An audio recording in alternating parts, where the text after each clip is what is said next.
Malgré les fanfaronnades des candidats à la présidence et des républicains et démocrates du Congrès selon lesquels ils assureront la supériorité militaire américaine, le ministère de la Défense entame la 14e année fiscale des 15 dernières années sans budget.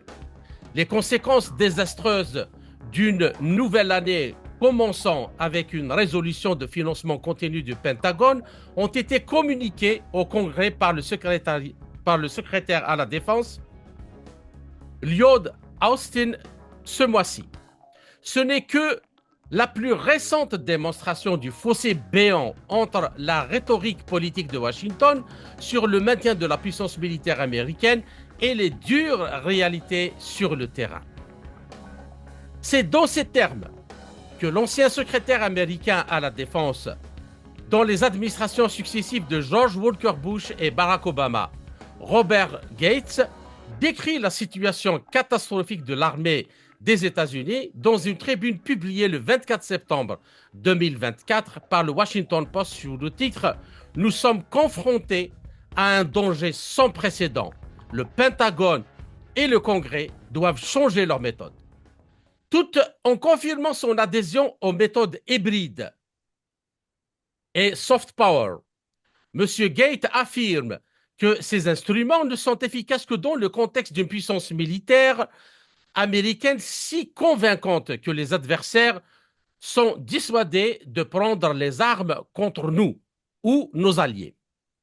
Donc, après avoir expliqué que l'approche actuelle visant à assurer une telle supériorité au Congrès, à la Maison-Blanche et au ministère de la Défense ne peut pas répondre aux défis internationaux auxquels sont confrontés les États-Unis et leurs alliés. L'ex-chef du Pentagone indiquait qu'après, je le cite, 30 ans de vacances dans l'histoire, nous sommes confrontés à une Chine et une Russie agressives avec l'aide de la Corée du Nord et de l'Iran et à la perspective très réelle d'une guerre entre de grandes puissances dotées de l'arme nucléaire. Pourtant, selon Robert Gates, je le cite encore, notre armée de terre se réduit, notre marine démantèle ses navires de guerre plus vite qu'il n'est possible d'en construire de nouveaux.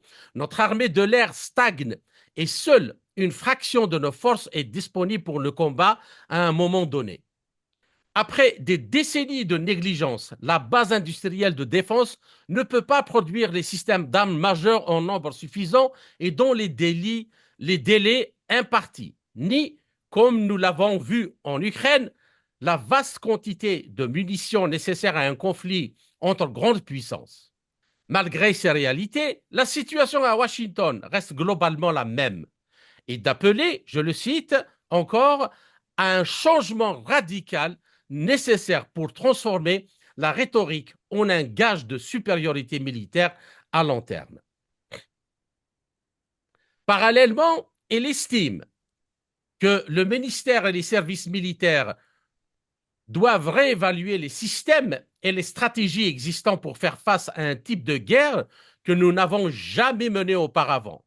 Il y a une combinaison d'adversaires plus puissants sur le plan technologique, industriel et économique que ceux auxquels nous n'avons jamais été confrontés.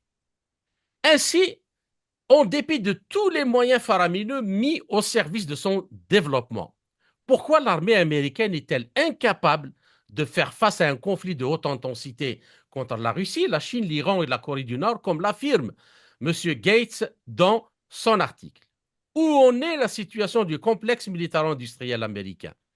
Les États-Unis ont-ils encore les moyens de leur politique de domination mondiale? Quid des conflits en Ukraine, au Moyen-Orient et en mer de Chine?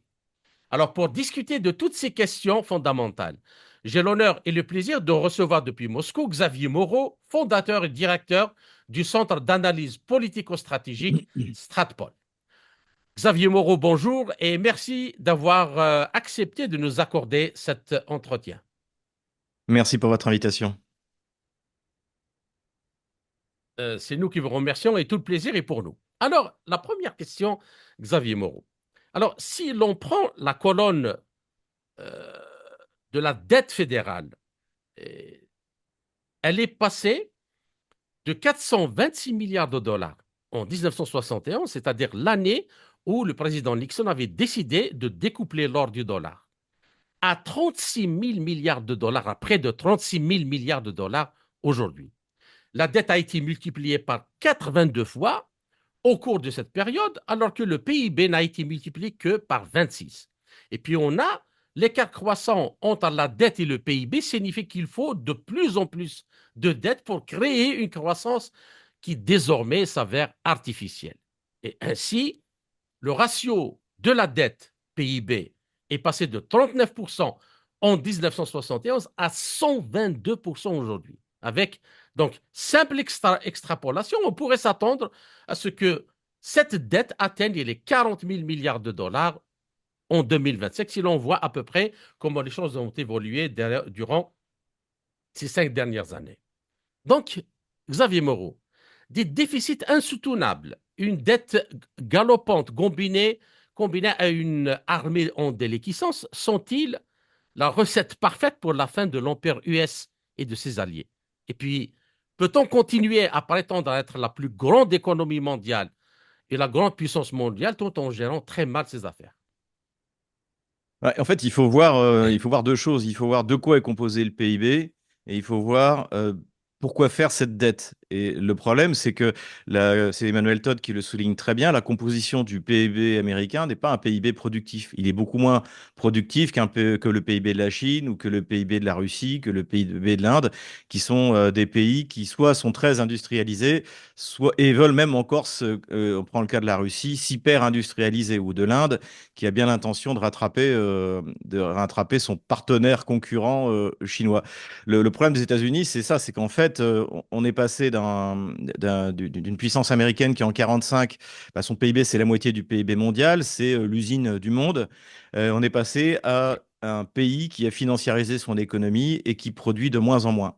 Mais qui, il faut quand même le souligner, cherche à se réindustrialiser. Et c'est d'ailleurs tout le sens de la destruction du lien russo-européen, russo-allemand essentiellement, du lien énergétique. C'est-à-dire en Ouais. détruisant ce lien, eh bien, on force les entreprises européennes à migrer aux États-Unis ou au Canada d'ailleurs. Et ça marche plutôt bien.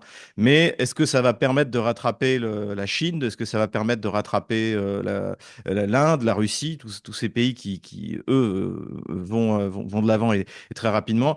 Rien n'est moins sûr. Et puis, il y a surtout cette dette colossale. Alors, pour l'instant, je pense que la situation est beaucoup moins critique que, par exemple, que pour la France, parce que malgré tout, vous avez une inertie du dollar. Bien sûr, il y a la dédollarisation, elle est en cours, elle s'accélère depuis 2022, mais malgré tout, le dollar est encore utilisé et il y a des pays qui ont quasiment un statut de colonie, hein, notamment la plupart des pays européens, qui seront, quoi qu'il arrive, forcés d'utiliser les systèmes de transfert bancaire comme le SWIFT, le dollar, etc., qui n'oseront même pas protester.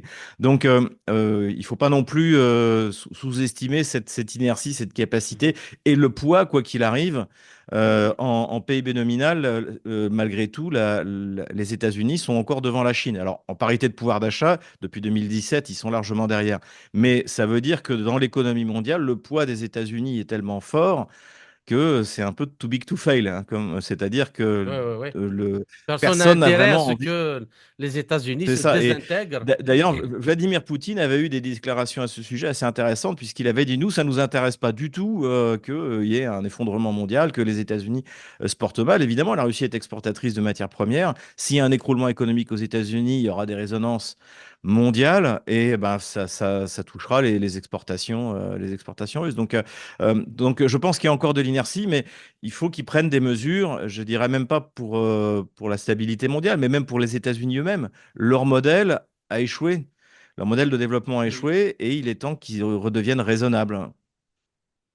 D'accord. Alors, nous avons en septembre 2021, l'université Brown a publié une étude sur le coût des guerres aux États-Unis depuis les attentats du 11 septembre. Donc, les fameux attentats qui ont touché les tours jumelles du World Trade Center à New York. Alors, ce chiffre, ce qu'ils annoncent, ce que le rapport annonce, il atteint le chiffre faramineux de 8 000 milliards de dollars avec la perte de moins de 900 000 vies humaines.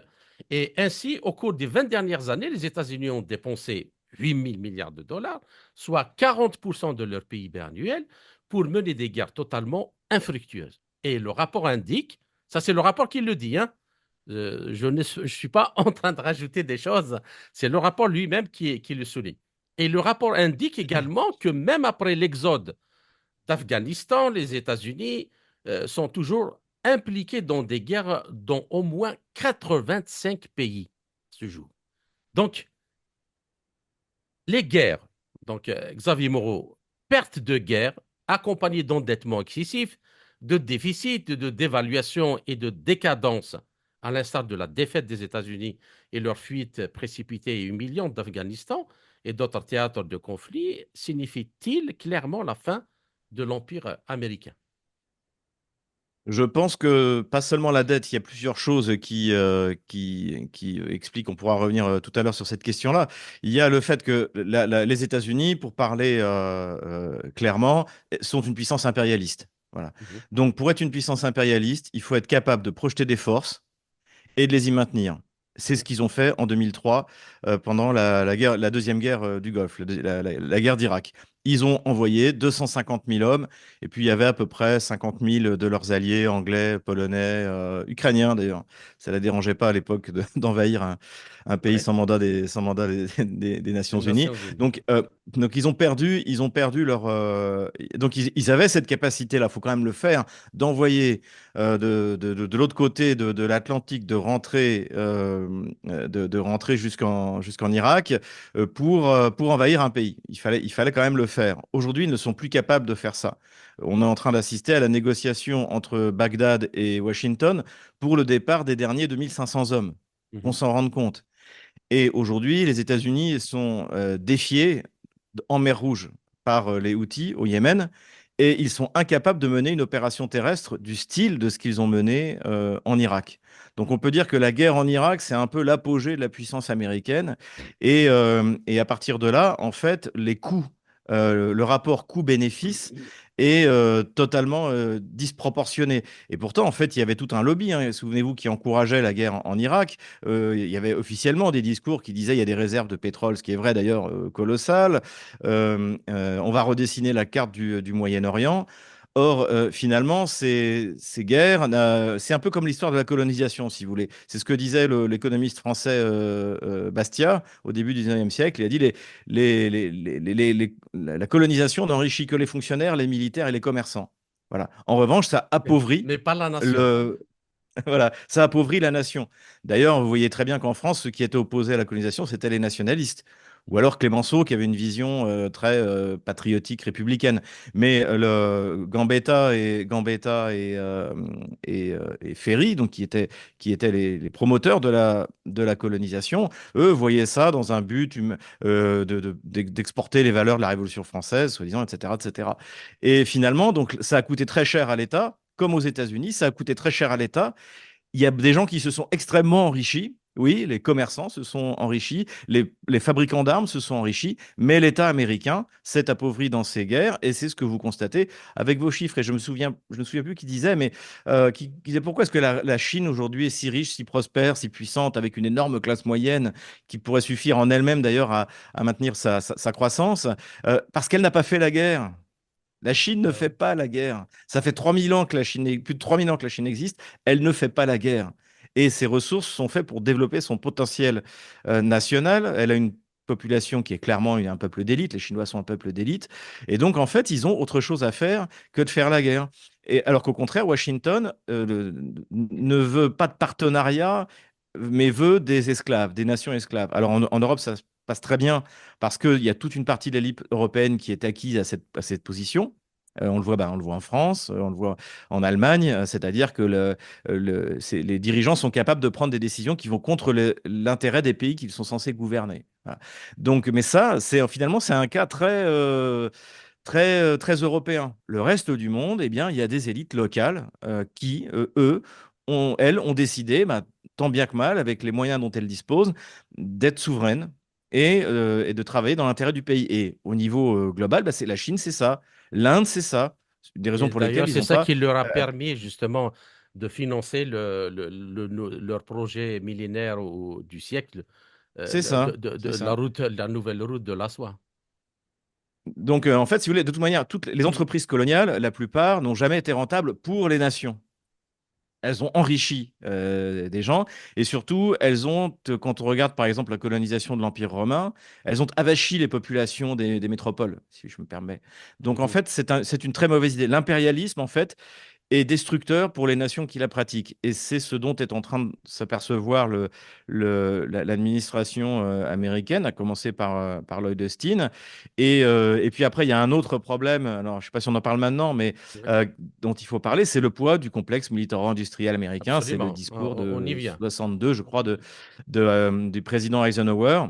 Et donc là, on pourra en parler, et ce qui explique les coûts monstrueux avec une efficacité tout à fait relative, Ouais, ouais. comme on le peut le juger, non seulement en Ukraine maintenant, mais avec Israël et sans doute sur les autres théâtres d'opération. Pourquoi est-ce que aujourd'hui l'Irak est quasiment en train de mettre dehors Washington, hein, Ouais, ouais. bah parce qu'en fait Washington ne peut rien faire militairement, tout simplement.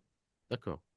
Alors, on a le 14 décembre, pardon, 2023, le Congrès américain, donc à la fin de l'exercice 2023 et dans la préparation du budget de cette année, de 2024, le Congrès américain a adopté donc un budget astronomique dédié à l'armée de 900 milliards de dollars pour la défense donc, des États-Unis en 2024. Donc, ce budget en hausse euh, euh, par rapport à celui de 2023 prévoit notamment plusieurs milliards de dollars pour renforcer la position des États-Unis en Asie-Pacifique et contrer l'influence de la Chine. Le document aussi prolonge également un programme d'aide militaire à l'Ukraine et un dispositif de surveillance électronique internationale très utilisé par le renseignement américain. Voilà. Donc, pour faire un peu bref, c'est un peu maintenir ce dont l'Empire, au moins une tentative de maintenir, avait l'habitude de dominer. Mais là, Xavier Moreau, comment comprenez-vous la phrase de M. Gates, qui connaît très très bien le secteur de la défense, il a été ministre ou secrétaire d'État à la défense, quand il affirme que le ministère de la Défense entame la 14e année fiscale des 15 dernières années sans budget. On ne comprend pas comment 900 milliards de dollars, c'est quand même, Mhm. c'est quand même astronomique. Et il affirme qu'il n'y a pas eu de budget. Pour l'année 2004, il n'y a pas de budget. Alors, où va tout l'argent injecté depuis des décennies dans la défense US? Ah, vous avez des frais de fonctionnement qui sont colossaux, et puis vous avez le fonctionnement du complexe militaire-industriel. Le problème de l'armée américaine, si vous voulez, c'est que, par exemple, je crois qu'ils ont 11 ou 12 porte-avions nucléaires. Donc chaque porte-avions nucléaire, ça peut alimenter en énergie une ville de 250 000 habitants. Il doit y avoir au moins autour de 2000 hommes sur ces porte-avions. Sur ces porte-avions qui coûtent 20 milliards de dollars, vous avez des avions comme les F-35 qui coûtent 130, 150 millions de dollars. Et c'est ça, en fait, la force américaine. C'est la première flotte mondiale. Du point de vue de l'armée de terre, elle est largement dépassée par la Russie ou par la Chine, mais sa flotte reste quand même la première flotte au monde. Mais ça coûte extrêmement cher. C'est des sous-marins nucléaires lanceurs d'engins, c'est des sous-marins nucléaires d'attaque, c'est donc des groupes aéronavals, hein, avec un porte-avions. Vous avez tout un groupe de bateaux qui vont avec, et ça coûte extrêmement cher. Donc déjà, rien que ça grève énormément le budget de la défense, et c'est sans commune mesure dans le monde. C'est-à-dire que par vous regardez la Russie, elle a un porte-avions. La France a un porte-avions. La Chine doit en avoir trois ou quatre maintenant. L'Inde en a peut-être un ou deux. Donc personne ne se dote d'une telle flotte, mais la flotte américaine est censée lui permettre de contrôler le trafic maritime partout dans le monde. Mais en même temps, ils vont pas attaquer les bateaux de transport russes. Vous voyez, c'est pas dans les eaux internationales, ça va pas se faire ça. Donc en fait, finalement, cette flotte énorme qui coûte très très cher ne sert à rien ou pas à grand-chose. Euh, je dirais qu'il pourrait facilement la diviser par trois, et ça garantirait suffisamment les routes de commerce pour la marine marchande américaine. Et surtout, ce dont on s'aperçoit, c'est que finalement, quand vous avez, j'en viens d'en parler, un petit pays le Yémen avec les Houthis qui décide d'interdire le passage en mer Rouge aux bateaux liés à Israël, eh bien, la flotte américaine est impuissante. Et c'est pas moi qui le dis, c'est The Telegraph, c'est dans Bloomberg. Les Mhm. Houthis ont gagné la guerre en mer Rouge contre la flotte américaine. Et donc désormais, les bateaux marchands, donc français, anglais, américains, donc qui sont considérés comme des alliés d'Israël, sont obligés de passer par le Cap de Bonne-Espérance. Et la flotte américaine ne peut rien y faire. Donc vous imaginez qu'on a un budget colossal, une partie du budget colossal pour entretenir cette flotte qui finalement, quand on en a besoin, ne sert à rien. Et là, on revient à la question précédente, c'est-à-dire que pour que ça serve à quelque chose, il faudrait que l'Amérique soit capable de lancer une opération au sol contre le Yémen, comme elle a lancé contre les Houthis, ou qu'elle trouve un proxy pour le faire à Mhm. sa place. C'était sans doute le rôle de l'Arabie Saoudite, D'Israël. des Émirats Arabes Unis, mais ça a échoué. Les Houthis ont gagné. Et donc en fait, non seulement ça coûte cher, mais en plus, ça ne marche pas. Donc ça, c'est une première chose. Euh, Ensuite, vous avez des bases américaines partout dans le monde. Alors, de moins en moins, on en a parlé en Irak, elles sont en train d'être fermées. Mais vous en avez quand même en Corée du Sud, vous en avez en Allemagne, vous en avez au Japon. D'ailleurs, ce qui va être intéressant, c'est que si Trump revient au pouvoir en janvier 2025, il avait annoncé juste avant de partir il y a 4 ans qu'il voulait multiplier, je crois, c'était par 4 le tarif de la présence américaine en Corée du Sud et au Japon. Et les Coréens du Sud et les Japonais, ils n'étaient pas très contents. Non seulement ils sont occupés, mais en plus, c'est un peu comme la Marine toute proportion gardée, qui occupe la France en 1940. C'est-à-dire, non seulement ils nous occupent, mais en plus, il faut qu'on les nourrisse et qu'on les paye pour nous occuper. Ouais. Donc, donc évidemment, tout ça coûte extrêmement très cher, parce qu'il y a plein de pays où est l'armée américaine, bah, où les pays n'ont pas les moyens, tout simplement. Là, vous parliez de l'Asie-Pacifique, ben, là, il y a des bases américaines qui vont s'installer aux Philippines. On imagine que dans le cadre de l'AUKUS, Washington va vouloir également déployer ses bases. Mhm. Et puis, on a également Taïwan, qui est un enjeu stratégique bien sûr, pour la Chine, puisque c'est son territoire, et puis pour Washington, puisque c'est son proxy, en fait, pour contrer la Chine et limiter, et ce qui met en jeu d'ailleurs l'accès tout simplement à l'océan Pacifique. Hein. Quand on regarde la carte maritime, la place de Taïwan est fondamentale. Donc tout ça va leur coûter très cher. Encore une fois, leur impérialisme, leur présence partout dans le monde leur coûte très cher. Et puis, vous avez eh bien, l'autre budget, c'est le complexe militaro-industriel, donc, sur lequel le président Eisenhower avait mis en garde la population américaine juste avant de quitter le pouvoir dans son discours d'adieu. Je crois que c'était en 62, hein, vous me Mhm. corrigerez si je me trompe.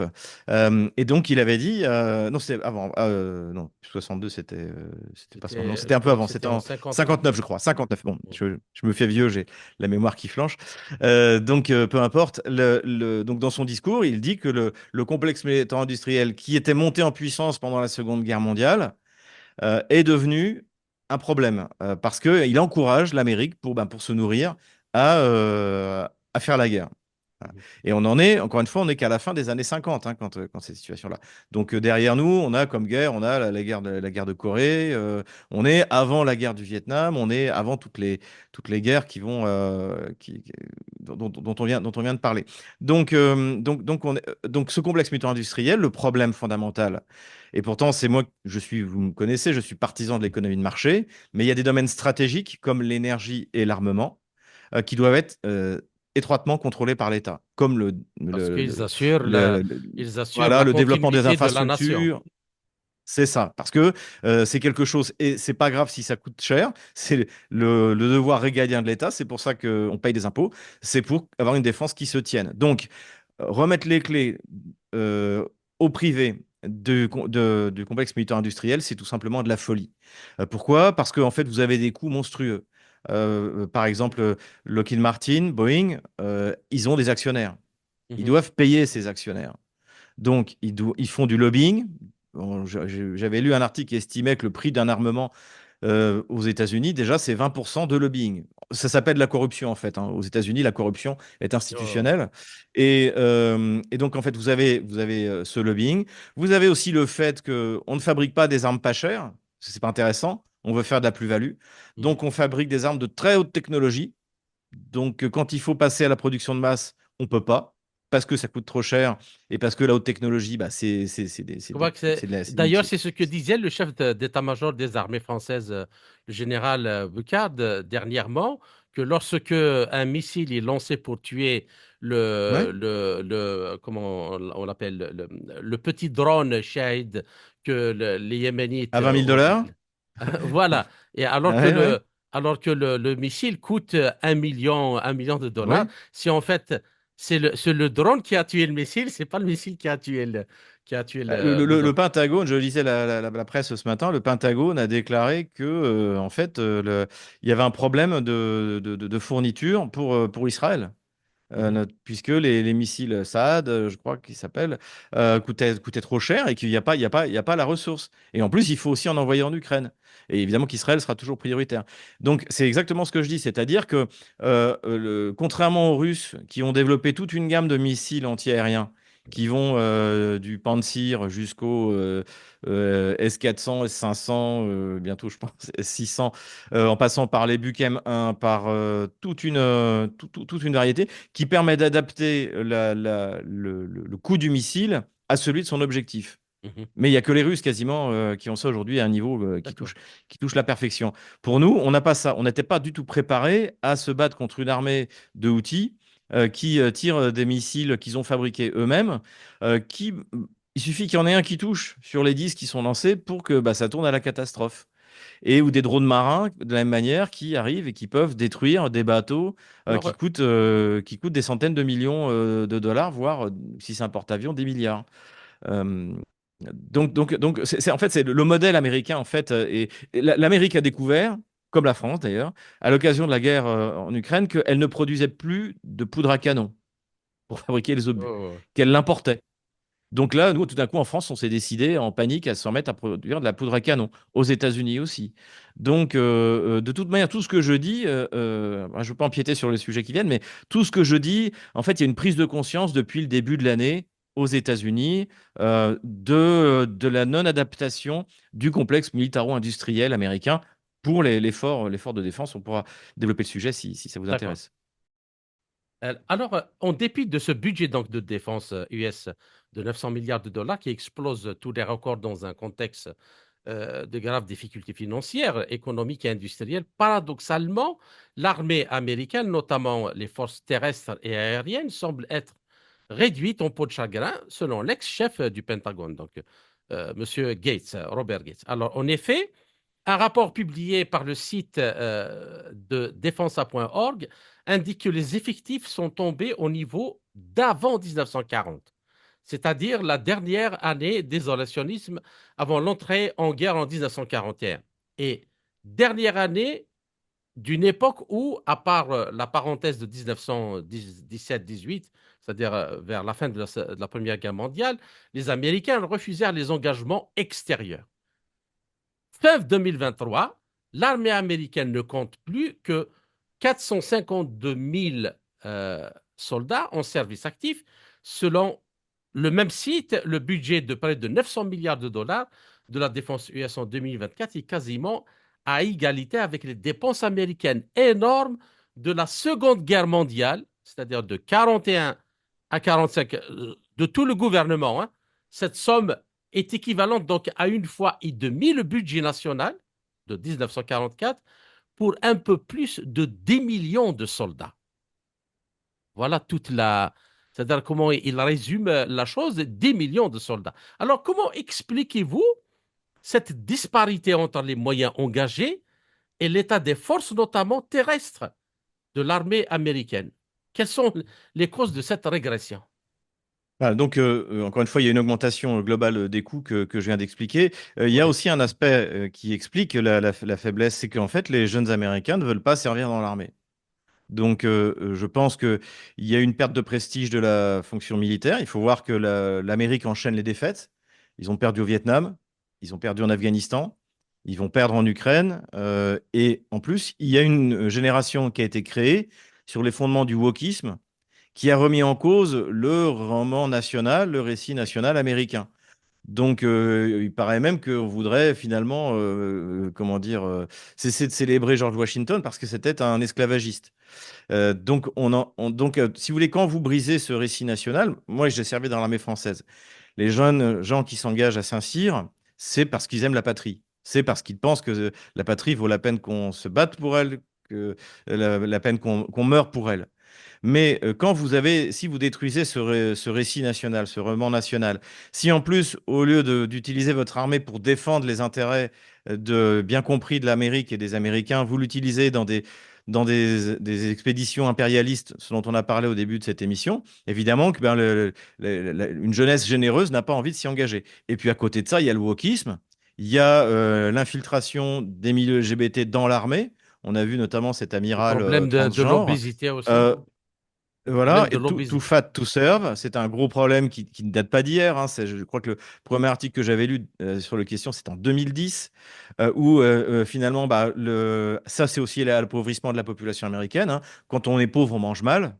Et donc, bah, on génère des maladies, des maladies Mhm. de surpoids, etc. Donc, des mauvaises habitudes,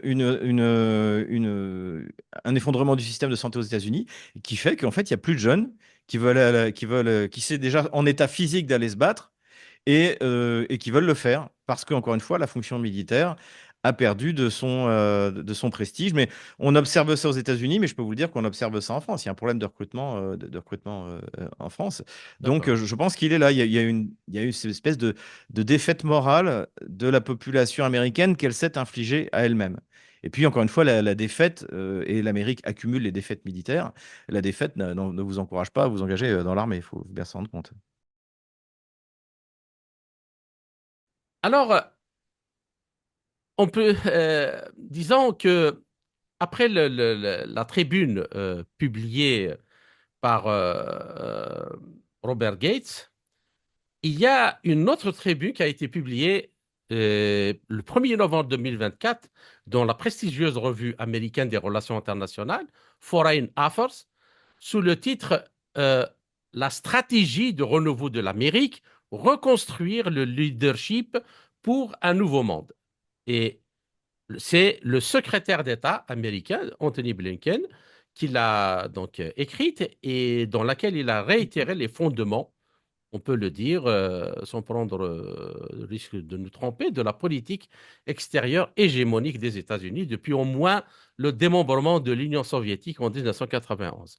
Et selon lui, je le cite, une concurrence féroce est en cours pour définir une nouvelle ère dans les affaires internationales. Un petit nombre de pays, principalement la Russie, avec le partenariat de l'Iran et de la Corée du Nord, ainsi que la Chine, sont déterminés à modifier les principes fondamentaux du système international, sous-entendu celui dominé par les États-Unis. Et elles cherchent toutes à éroder les fondements de la force des États-Unis, leur supériorité militaire et technologique, leur monnaie dominante et leur réseau inégalé d'alliances et de partenariats.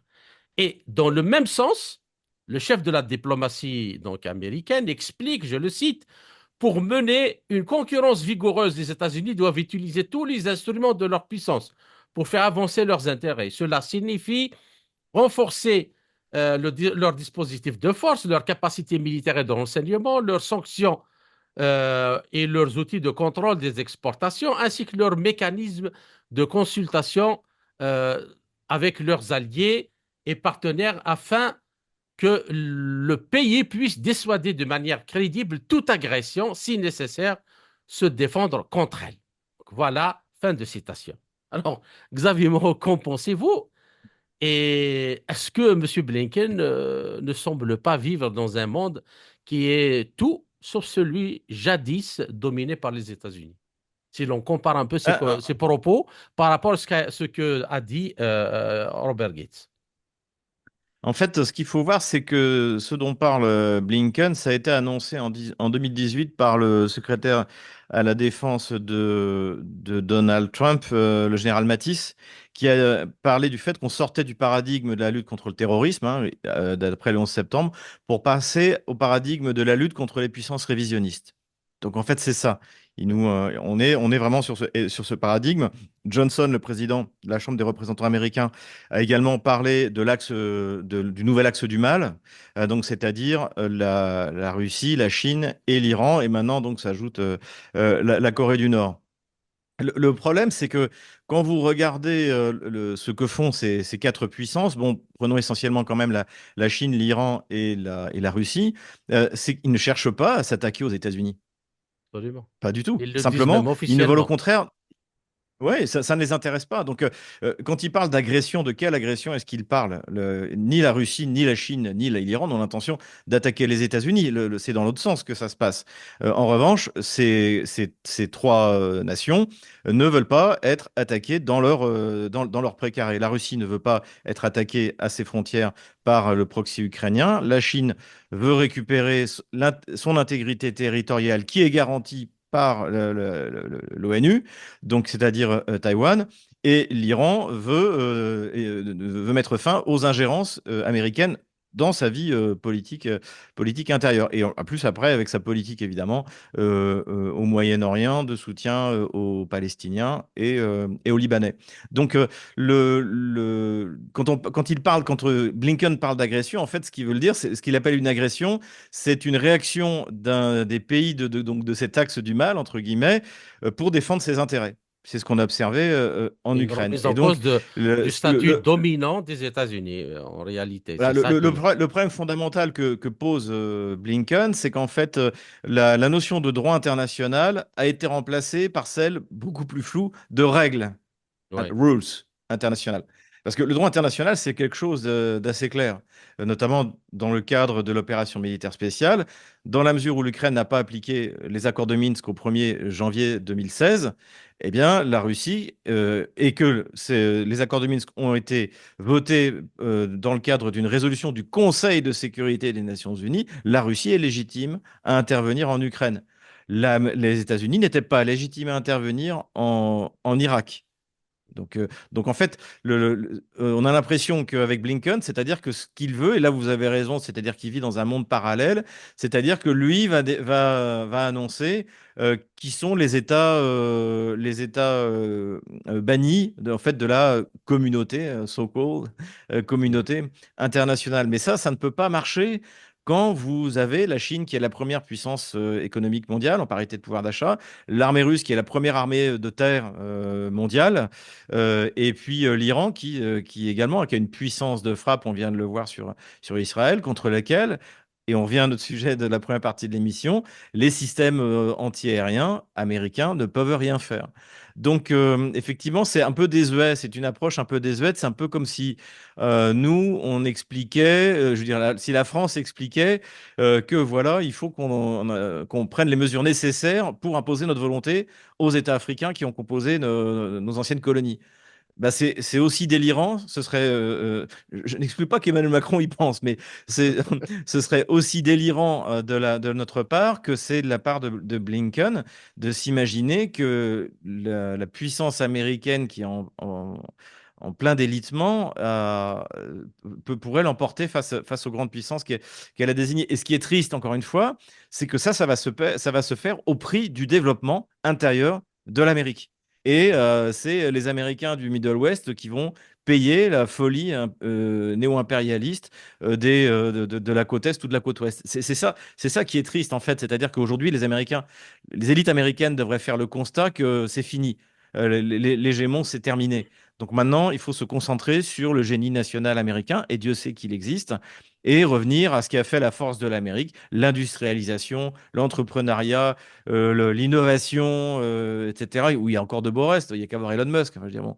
Donc voilà, il y a du potentiel et c'est respecté par tout le monde, y compris par Vladimir Poutine qui avait dit que ce qu'il admirait aux États-Unis, c'était cette liberté d'entreprendre, cette innovation, etc.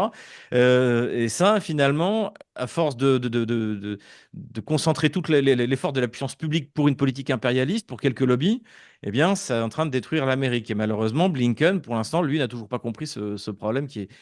Je pense que Trump, lui, l'a compris. Le général de division de l'armée américaine à la retraite, Paul Vallely, président de l'ultra-conservatrice fondation Stand Up America, pointe des mesures de restriction auxquelles s'ajoute l'annonce toute récente que l'US Navy va désarmer et mettre en réserve 2 corvettes, alors que la Navy poursuit depuis plusieurs années un but d'expansion de sa flotte, c'est ce que vous avez expliqué au début, et qu'elle juge actuellement très insuffisante.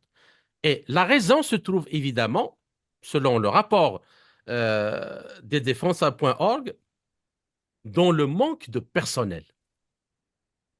La même cause principale du retour donc du porte-avions USS Gerald Ford à son port d'attache de Norfolk à cause du manque de 800 hommes pour un équipage complet. Alors, Xavier Moreau, en tant que militaire, sachant que le nombre des soldats chargés de la logistique dans l'armée américaine est d'un quotient de 1 à 10 par rapport aux forces aptes au combat, soit près de 45 200 hommes.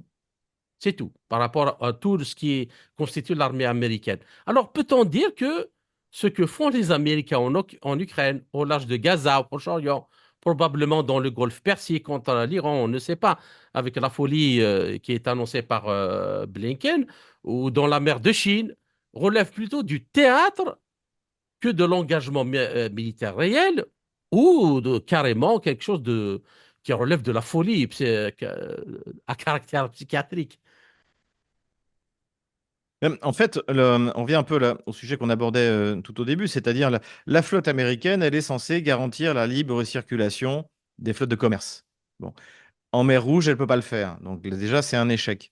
Ensuite, la question qui se pose, c'est quel danger peut frapper ces flottes commerciales qui justifieraient de maintenir une grande puissance aéronavale comme celle des États-Unis.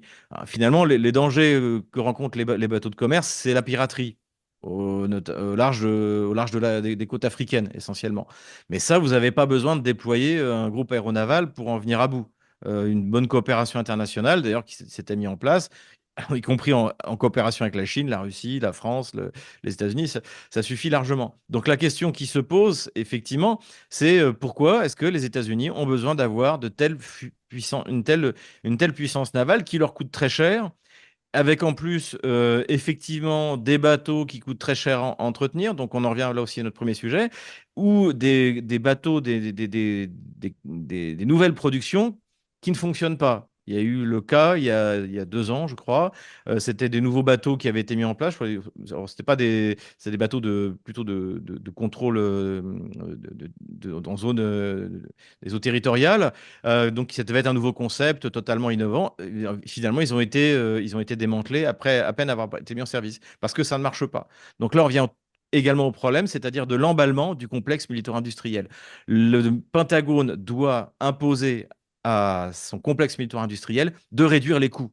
Je vous prends une comparaison. En Russie, il y a une grande société, un grand groupe par actionnariat qui s'appelle Rostec. Bon, c'est essentiellement, c'est l'État qui contrôle Rostec, hein. Et chez Mezov, le patron de Rostechnologie, a dit, tant qu'on est en guerre en Ukraine, il y aura pas on va pas verser de dividendes. Et les armes sont fournies au prix qu'elles coûtent. Oui, c'est ça que doit D'accord. faire un État. Et aujourd'hui, les États-Unis, s'ils veulent redresser leur outil militaire, ils doivent imposer au complexe militaire-industriel américain une baisse des coûts et leur dire surveiller étroitement l'application du cahier des charges qui a été fixé, etc. Il y a tout un système. Il faut que le Pentagone et le complexe militaire-industriel réapprennent à travailler ensemble. Et puis, on ne peut pas exclure, alors soit un contrôle extrêmement étroit, soit pourquoi pas une nationalisation, hein. Aujourd'hui, il y a une vraie crise de l'armement, de l'armement aux États-Unis. Est-ce que le complexe militaire industriel, les chantiers navals américains sont capables de produire un bateau pas cher Ouais. et en quantité, facile à maintenir, etc. Rien n'est Et moins pour sûr.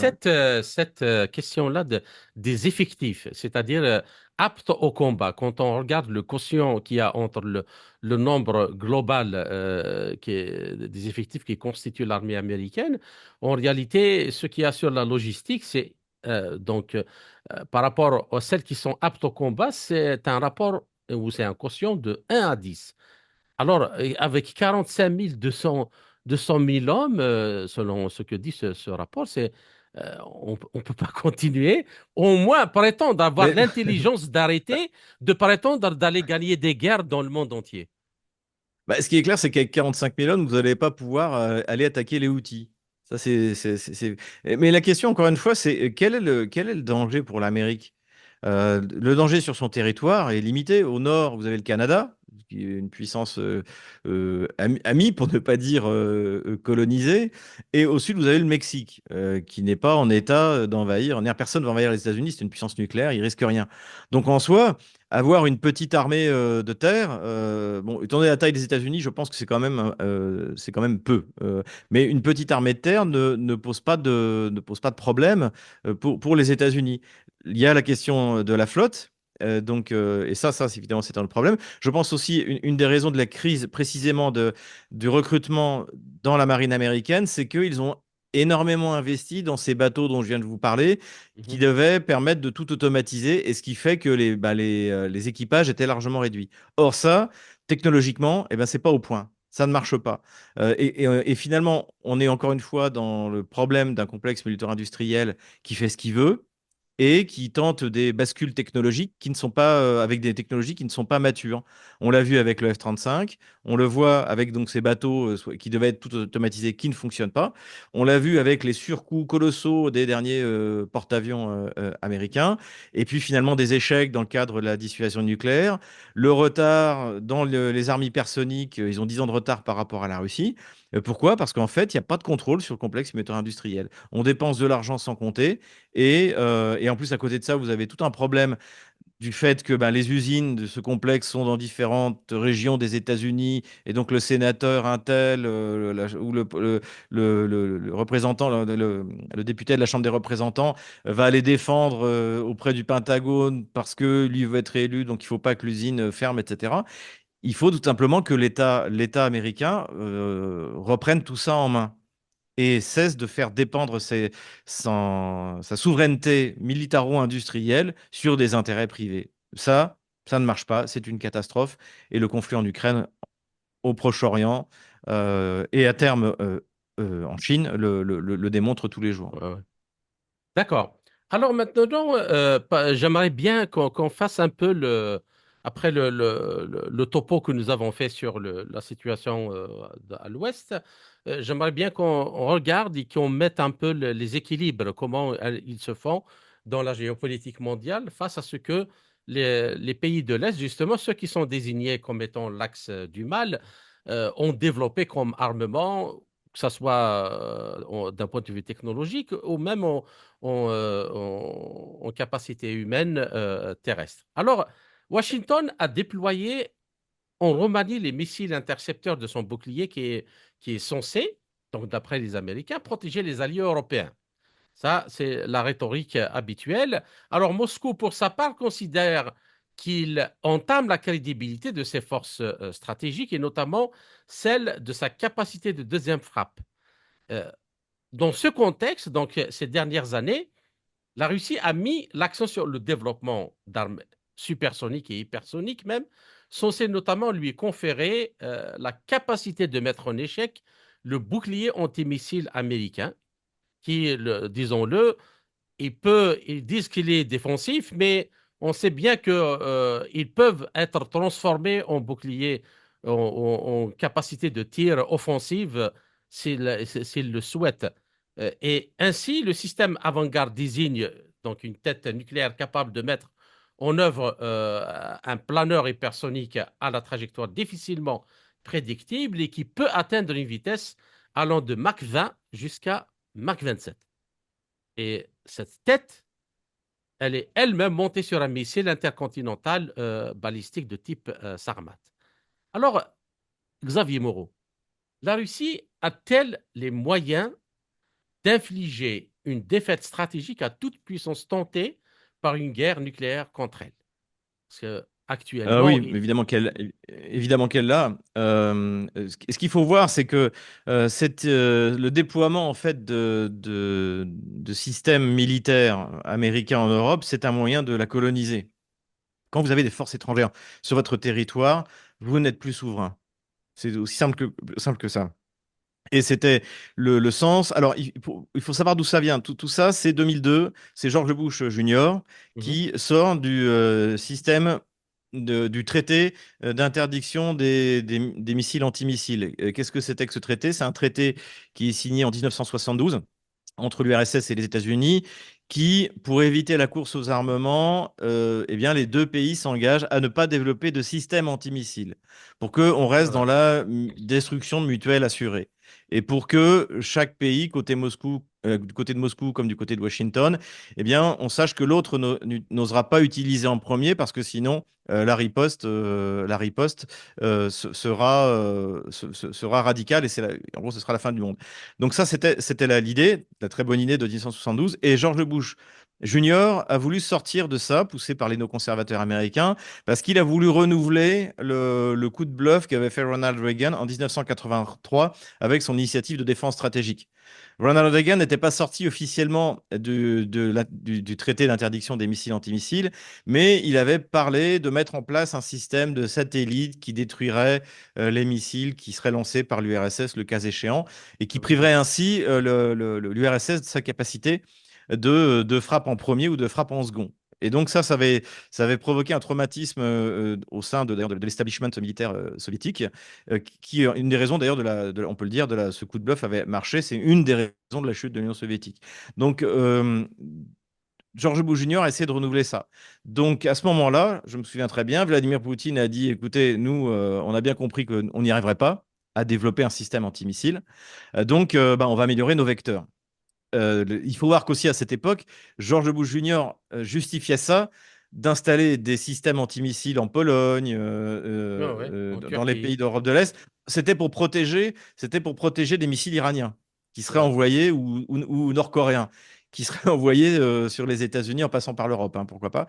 Donc il racontait n'importe quoi. Déjà, l'enjeu de ces systèmes, c'est qu'en plus c'est des radars. Donc, toute la partie ouest de la Russie est surveillée par ces radars, avec des missiles qui pourraient très bien porter des vecteurs nucléaires, ces missiles Mhm. antimissiles. Donc tout ça évidemment un- un changement stratégique majeur. Et la Russie a réagi à ce changement stratégique en modifiant ses vecteurs. Vous avez cité les vecteurs hypersoniques, donc qui sont tirés par des missiles balistiques, mais il y a les missiles de croisière hypersoniques comme le Kinjal, Ouais. comme le missile, j'ai oublié son nom. Zircon. Bon, peu importe. Terre-terre, Zircon. enfin. Voilà. Zircon, merci. Zircon qui est aussi hypersonique. Et puis, vous avez également le drone sous-marin, donc qui Mhm. peut aller porter une bombe dans le port de New York. Donc, tout ça, ce sont des vecteurs alternatifs pour pouvoir frapper, quoi qu'il arrive, en second, le territoire américain en cas d'attaque du territoire russe nucléaire, ou autre d'ailleurs, si c'est par les États-Unis. Donc, ce qui fait que le prétexte de mettre en place des systèmes antimissiles en Roumanie, c'est évidemment avant tout une occupation militaire de l'Europe de l'Est par Washington. Puisque ces systèmes, si les Russes voulaient tirer des missiles nucléaires sur Bucarest, Paris, Berlin ou Washington, c'est pas un système de missiles antimissiles en Roumanie qui changerait quoi que ce soit. Donc, c'est avant tout politique. C'est une occupation militaire du territoire européen par une puissance non européenne.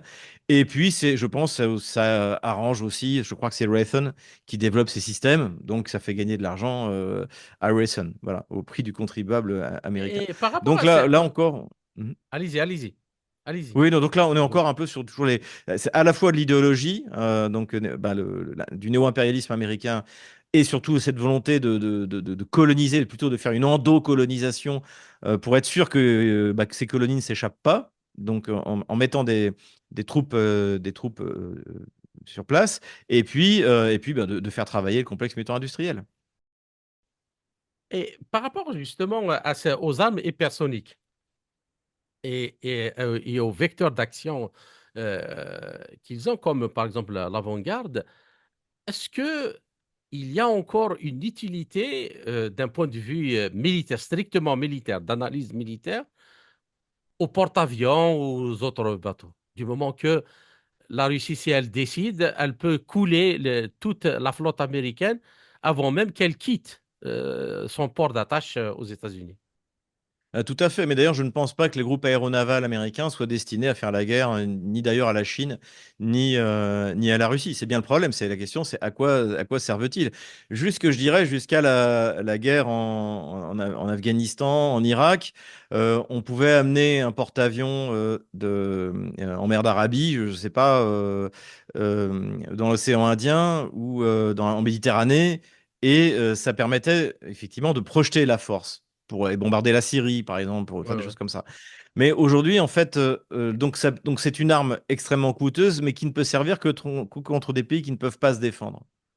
Et donc là, vous soulignez un véritable problème, c'est-à-dire qu'il faudrait remettre tout ça à plat. Il faudrait Mhm. qu'encore une fois, quelqu'un au niveau du gouvernement iranien dise, au fait, à quoi cela nous sert-il?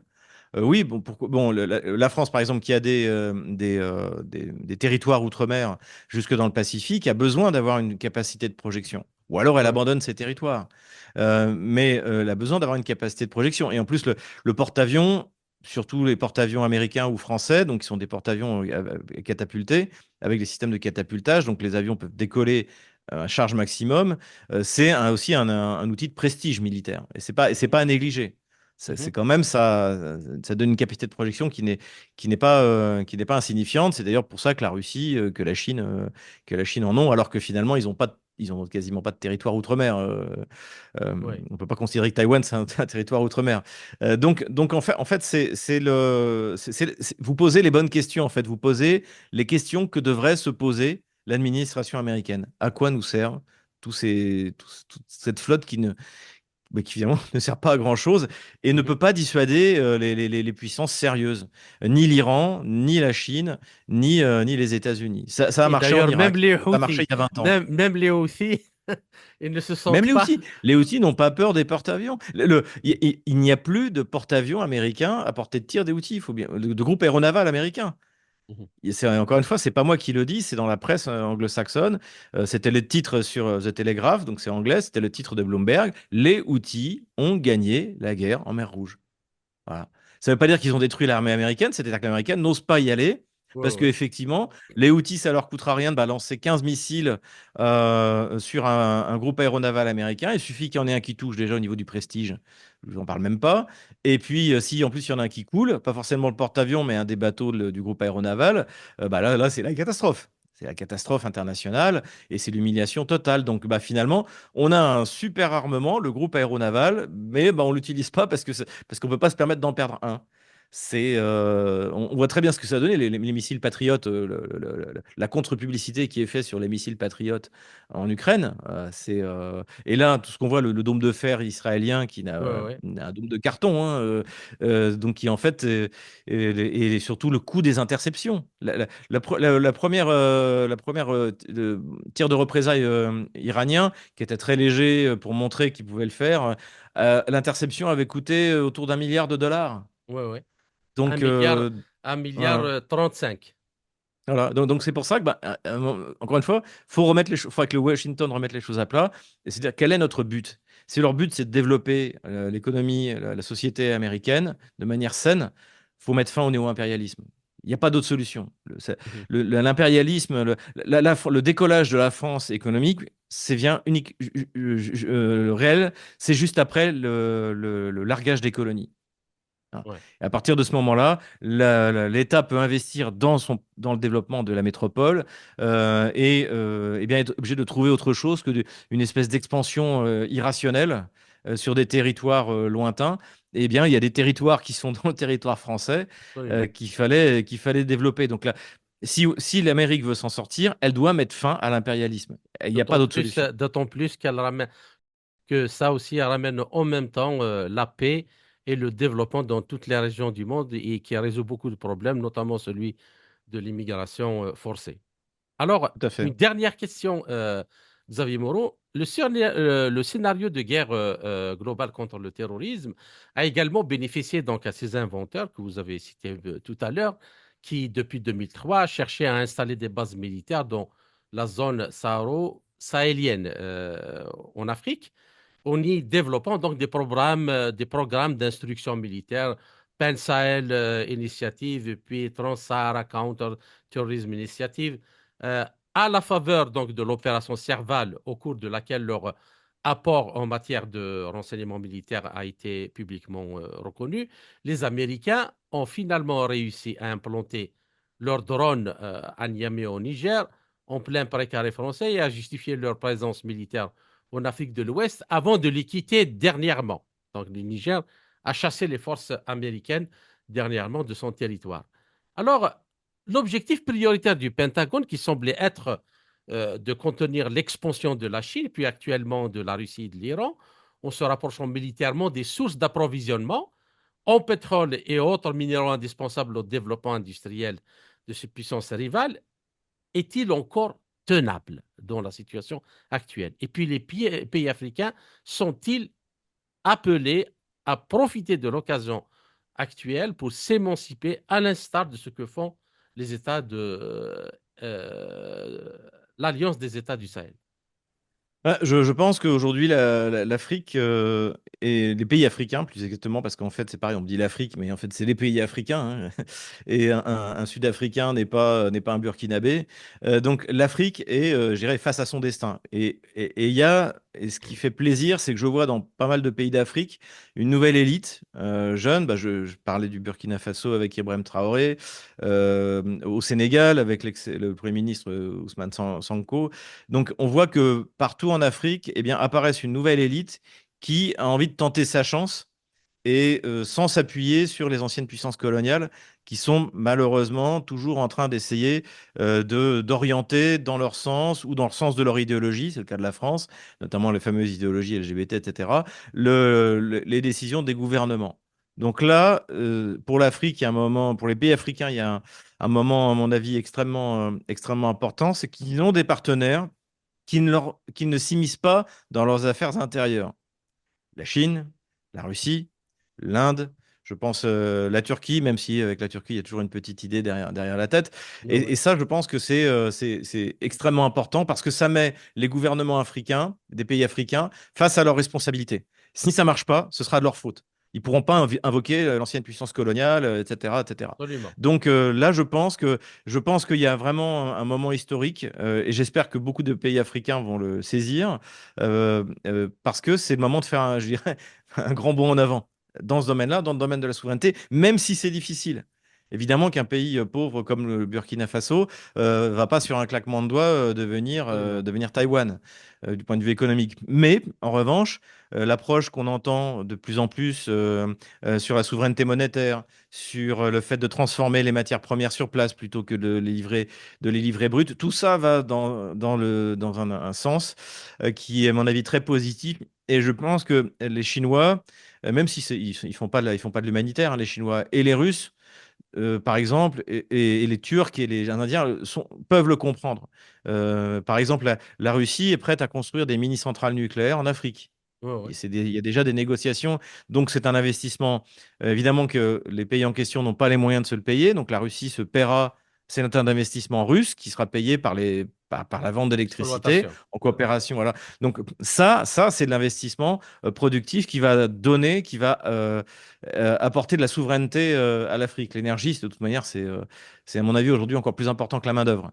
Donc effectivement, je pense que et en plus il y a toutes ces structures qui se mettent en place, comme les BRICS, l'Organisation de coopération de Shanghai, qui sont des structures ouvertes où il y a déjà des pays africains. Bah, évidemment, les BRICS, un des pays fondateurs, c'est l'Afrique du Sud. Donc, Mhm. et donc, ce sont des structures ouvertes, non hiérarchiques, qui se veulent être des espaces de prospérité.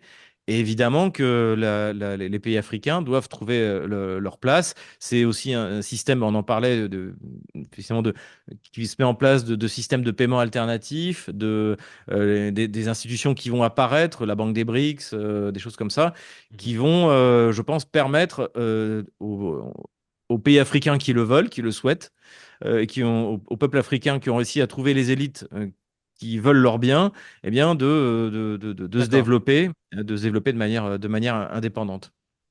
D'accord. Xavier Moreau, je vous remercie pour toutes ces analyses et tous ces éclairages. J'espère vous retrouver dans les quelques semaines à venir dans dans une autre émission pour traiter d'un autre sujet. Merci encore une fois et à très bientôt. Merci à vous.